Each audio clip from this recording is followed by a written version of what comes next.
A tragic road accident claimed the life of a local woman on Saturday after she was struck by a speeding passenger bus near the Sabroom Post Office area. The deceased has been identified as Shukla Devi, a resident of the Puratan Office Tilla locality in Sabroom. According to eyewitnesses, the passenger vehicle was being driven recklessly when the driver lost control and rammed into the pedestrian on the roadside.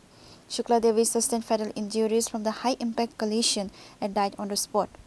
Upon receiving the information, the Sabroom police rushed the scene, secured the area, and launched a formal investigation into the fatal accident. পেশেন্টের নাম শুক্লা দেবী, বাড়ির লোকজন নিয়ে এলো ওনাকে। গাড়ি accident হয়েছে বলেছে। গাড়ি অ্যাক্সিডেন্টের পরে মাথায় ব্যথা পেয়েছিল, হাতে ব্যথা পেয়েছিল বাম হাতে। আনার পরে আমরা এক্সামিন করে দেখলাম পেশেন্ট তো ব্রড ডেড পেশেন্ট। এখন আপাতত আমরা হসপিটালে থেকে খবর দেওয়া হয়েছে পুলিশ এলে এখন পোস্টমর্টমের জন্য কী করা প্রসিডিওর করে শুরু করবে। পোস্টমর্টম কি হবে না? পোস্টমর্টম তো হবে, আজকে তো হবে না, পোস্টমর্টম তো আগামীকাল হবে।